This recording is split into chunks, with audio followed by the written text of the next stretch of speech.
حقیقت محمدیہ کا جو ٹاپک ہے وہ اسلامی عرفان نے اس کا یہ ٹرم دی ہے، مگر نور محمدی کی ٹرم جو ہے وہ اس سے بہت پرانی ہے۔ تو میں آپ کے سامنے نور محمدی کے متعلق کچھ اقتباسات پیش کروں گا۔ قرآن سے شروع کریں گے، پھر حدیث پہ آئیں گے، اور کہ کیسے down the centuries calling the prophet light, وہ اس کے پیچھے کیا سوچ ہے۔ تو ایک ہمارے ساتھ جو لوگ گئے ہیں، خود بھی جاتے ہی رہتے ہوں گے، وزیر خان مسجد زیادہ تر لوگ میرے ساتھ جا چکے ہیں۔ تو اس کی جو محراب ہے سینٹرل، اس کے رائٹ اور لیفٹ پہ دو درود لکھے ہیں، اور ان درودوں کے ساتھ 2 حدیث قدسی بھی لکھی ہیں۔ تو اس میں نور من نور اللہ کہا گیا ہے حضور کو، کہ اللہ کے نور میں سے نور، اللہ کے راز میں سے راز۔ اور یہ شاید اس حدیث قدسی میں ہی اللہ تعالیٰ خود فرما رہے ہیں، if I remember correctly۔ تو تھوڑا سا وہ شاکنگ سا لگتا ہے، اس بہت ہی پاورفل حدیث ہیں، اس پہ ہم اینڈ کریں گے۔ تو کہ بھئی وہ ہمارے جیسے شخص کو لگتا ہے یہ کہاں سے آ گئی، کچھ شک بھی پڑتا ہے، گو کہ اتنا علمی ماحول تھا، اتنا دینی اور روحانی ماحول تھا اس 17 سینچری میں، 1740s میں، 1640s میں۔ تو ظاہر ہے وہ پوری مسجد میں اتنی علمیت جھلک رہی ہے، روحانیت جھلک رہی ہے، اس کی جو سلیکشنز ہیں بہت ہی، کیونکہ وہ مسجد خود یونیورسٹی تھی علوم اسلامیہ کی اور سائنسز کی، اس لیے اس میں وہ سیلز بنے ہوئے۔ تو ایک علم کا پورا ایک کانٹیکسٹ تھا۔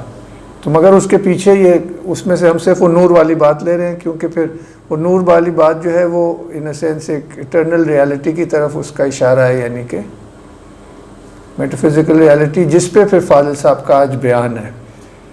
تو 8 بجے وہ پہنچ جائیں گے تو پھر وہ بیان کریں گے۔ اور ان 2 احادیث کو میں آپ کے سامنے پیش کرنا چاہوں گا جو مسجد وزیر خان پہ، وہ ہمارا اصل موضوع ہے آج کا۔ اور پھر آخر میں کیونکہ ایک نئی ڈسکوری ہوئی ہے کسی دوست کے وسیلے سے، کہ مرزا غالب کی ایک فارسی غزل ہے، اس کا بھی پہلے جو 2 بند ہیں یا 2 پیج ہیں وہ اسی موضوع پہ، تو وہ بہت سے لوگوں کے لیے دلچسپی کے حامل ہوگی، کیونکہ کل ہی وہ آج آئے نہیں صاحب، لائر صاحب ہیں، کہہ رہے تھے مرزا غالب نے کوئی نعت کہی ہے، تو یہ اس کا بھی جواب ہے۔ اور اس میں دکھانے کا مقصد یہ ہے کہ یہ جو سوچ ہے، یہ جو کانسیپٹ ہے، یہ شروع سے ہے، ہم صحابہ سے قرآن سے شروع کریں گے۔ ایسے 2-4 چیزیں آپ سے شیئر کر سکتا ہوں، اور کیسے وہ تھرو دا ایجز، پھر مسجد وزیر خان آتی ہے، پھر 19 سینچری آتی ہے، مولانا اشرف علی تھانوی کی کتاب سے ایک کال ہے، بے شمار ہو سکتے ہیں، اور پھر مرزا غالب پہ ہم اینڈ کریں گے کہ یہ ہمارے سویلائزیشنل جو ایتھوس ہے اس کا حصہ ہے۔ کیونکہ آج کل ایک ایسی سوچ ہے کہ وہ اتنی نیرو ہو گئی ہے، اور مرزا غالب کے ٹائم پہ وہ شروع ہوئی تھی۔ تو کئی لوگ اس مثنوی کو کہتے ہیں کہ رد اسماعیل دہلوی، مرزا غالب نے ایسا کچھ نہیں لکھا، مگر کیونکہ اس زمانے میں جو لوگ کہتے تھے کہ یا محمد کیوں پکارتے ہو، یا علی کیوں پکارتے ہو، یہ چیزیں وہاں شروع ہو گئی تھیں۔ تو اس کا وہ باقی مثنوی آپ خود پڑھیے گا، اردو ترجمہ ہے اس کا، اویلیبل ہے، معین نظامی صاحب نے کیا ہے۔ تو اس میں اسی پورے کانسیپٹ پہ کہ یہ بڑی علمی لکھا ہے غالب نے۔ ایک تو جو میں حصہ میں دکھاؤں گا اس میں وحدت الوجود نظر آئے گا، اور آگے جب چلتے ہیں اس مثنوی میں تو یہ تو فقہی مسئلہ ہے نا کہ یہ کہہ سکتے ہیں کہ نہیں کہہ سکتے، تو وہ پھر علماء اور بڑے بڑے لوگوں کے نام لاتے ہیں، جس طرح ہم بھی یہی کوشش کر رہے ہیں۔ محمد بشر لا کالبشر، یہ بہت پرانی ایک شعر کا پہلا مصرع ہے، باقی یہ شعر آگے جب ہم جائیں گے تو اس کا پورا ہو جائے گا۔ محمد بشر لا کالبشر، محمد صلی اللہ علیہ وسلم بشر تو ہیں مگر اوروں کی طرح نہیں۔ تو یہ موضوع ہے، بسم اللہ آگے چلیے گا۔ تو یہ سورہ الاحزاب ہے، اس کی ہم ایک سیکنڈ بھائی صاحب پلیز، 40 سے 47 یہ آپ لوگ خود بھی پڑھیے گا، اور یہ پوری صورت ہی شروع سے پڑھی گئی، اتنی ردمک ہے. آج کچھ شعراء نے بھی آنا تھا، وہ آئے نہیں. میں سوچا یہ ان کے لیے بھی ایک دلچسپ ہوگا. تو اس میں آئی تھنک پہلی دو کے بعد تیسری جو آئے گی 43 44، اس میں پھر حضور کو نور کا ہے اللہ تعالیٰ نے خود، سراجم منیرہ. تو اس لیے میں یہ آپ کو سنا رہا ہوں. ہیں آپ میرے ساتھ ہیں؟ کون کون سو گیا ہے؟ اگر کیوں کل کو 4 لوگ سو رہے تھے، ڈاکٹر صاحبہ بھی. تو جناب سنائیے. تو یہ آپ سنیے.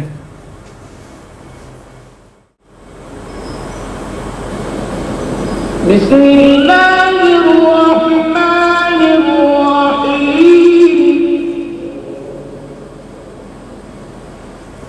ما كان محمد نبا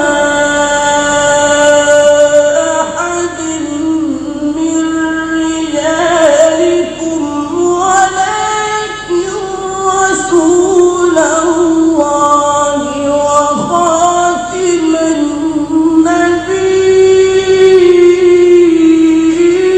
النبيين وكان الله بكل شيء عليما. پاز کیجیے، تھوڑا سا بعد میں اونچا کر دیجیے گا. اور یہ دوسرا ظاہر ہے اس وجہ سے بھی سنا تھا کیونکہ حضور کے نام سے یہ سیکشن شروع ہوتا ہے، آیت نمبر 40. ان اے سینس یہ اللہ تعالیٰ نعت بیان کر رہے ہیں حضور کی. یہ بھی ذہن اس اینگل سے بھی دیکھنا. اور مین پوائنٹ ہے سراج منیرہ، کیونکہ پروفٹ ایز دا نور ہمارا ٹاپک ہے. ما كان محمد أبا أحد من رجالكم ولكن رسول الله وخاتم النبيين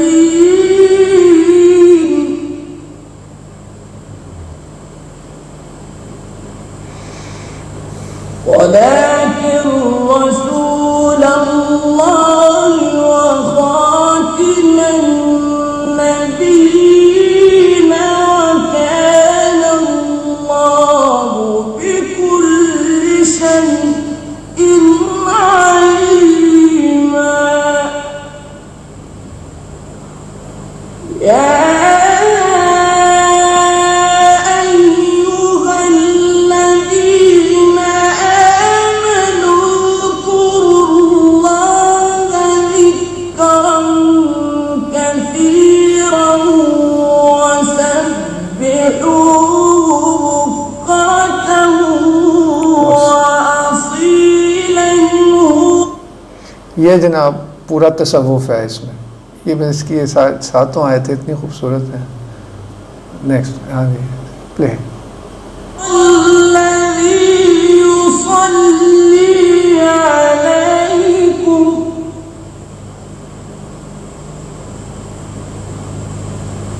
هو الذي يصلي عليكم وملائكته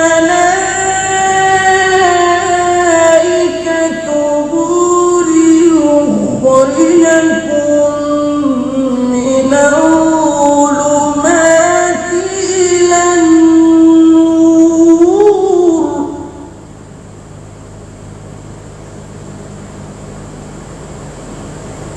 وكان بالمؤمنين رحيما. تحيتهم يوم يلقونه سلام.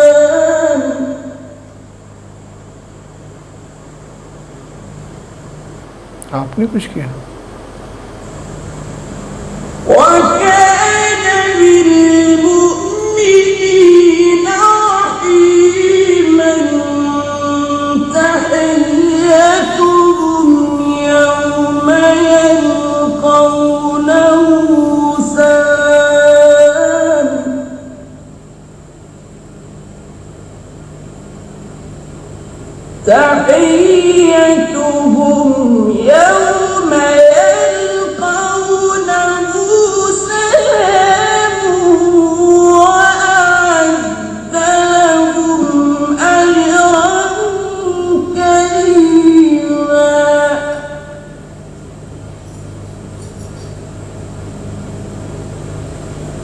يا أيها النبي إنا أرسلناك شاهدا ومبشرا ونذيرا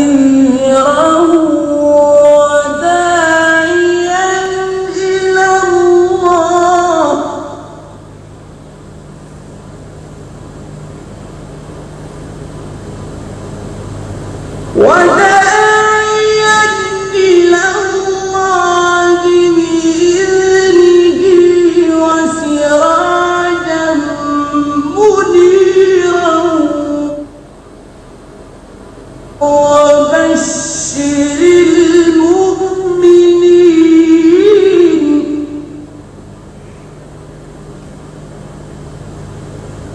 وبشر المؤمنين بأن لهم من الله فضلا كبيرا. صدق اللہ العظیم. بسم اللہ آگے چل. ہاں جی، یہ شیخ نوح کیلر، یہ کنٹمپریری صوفی شیخ ہیں شاذلیہ، اور بہت عالم دین بھی ہیں، بہت اسٹرکٹ قسم کی شریعت بھی فالو کرتے ہیں، تو یعنی کہ عالم دین بھی ہیں اور صوفی بھی ہیں. The Prophet صلی اللہ علیہ وسلم is the light of Allah, something a believer can say because the Quran affirms it in the verse, there has come to you a light from Allah and a manifest book, in which the word light has been explained by a number of classic Quranic exegetes as follows. جلال الدین سیوطی تفسیر جلالین، یعنی کہ یہ مدرسوں میں یہی پڑھائی جاتی ہے، تفسیر جلالین، یعنی کلاسک کی بھی کلاسک ہے. where he says کہ اس ورس کی تفسیر میں فرماتے ہیں it is the prophet, the light is the prophet. ابن جریر الطبری یہ بھی تفسیر کے اماموں میں سے ہیں، شروع کے ہیں بالکل. ان کی تاریخ طبری بھی بہت مشہور ہے، مگر یہ ان کی تفسیر ہے. by light Noor he means Muhammad صلی اللہ علیہ وسلم, through whom Allah has illuminated the truth, manifested Islam and obliterated polytheism, since he is a light for whoever seeks illumination from him, which makes plain the truth. Next please. فخر الدین رازی کی بہت مشہور ہے یہ تفسیر، جس کو تفسیر الکبیر کہتے ہیں، جو بہت بڑی تفسیر ہے، اس کی اپنی خواص ہیں، وہ ہمارا موضوع نہیں ہے. There are various positions about it. The first being یہ ایک اس ورس کی تفاسیر ہے، اس میں سے کلاسک شیخ کیلر کے انتخاب میں سے میں نے انتخاب کیا. There are various positions about it. The first being that the light is Muhammad صلی اللہ علیہ وسلم and the book is the Quran. Al-Baghawi, it means Muhammad صلی اللہ علیہ وسلم, or according to a weaker position Islam. پھر یہ شیخ نور یہ بتاتے ہیں کہ شروع کی تفاسیر میں اس میں جو لفظ نور اور کتاب، کہ ہم نے نور بھیجا اور کتاب بھیجی، کلاسک سارے مفسرین نے نور کو حضور سے کیا، کتاب کو قرآن سے کیا، اور لیٹر سینچریز میں پھر نور کو اسلام سے چینج کرنا شروع ہو گیا لیٹر مفسرین نے. تو پرانی پوزیشن یہی ہے. ان میں پھر یہ سب شامل ہوتے ہیں، بہت بڑے ہیں، قرطبی، ماوردی وغیرہ. Next please. یہ ایک حدیث ہے، I was the first of the prophets to be created and the last of them to be sent. ادھر سے ہمیں وہ میٹافزکس نظر آنا شروع ہو جاتی ہے کہ یہ یعنی کہ کریشن تو کسی اور، یہ تو قرآن میں بھی ہے، حدیثوں میں بھی ہے کہ ارواح پہلے کہیں اور تخلیق ہوئی تھی نا. تو یہ اس کی طرف اشارہ ہے کہ ان کی جو انسانی آمد ہے یہ اس سے پہلے کی بات ہے. اور بھی حدیثیں آئیں گی. I was the first of the prophets to be created and the last of them to be sent. یہ امام سیوطی کے حدیث کلیکشن میں سے ہے. Suyuti records 9 other hadiths indicating that the Prophet was the first of the prophets to be created. Among them, the hadiths reported by Bukhari in his Tarikh and by Ahmad,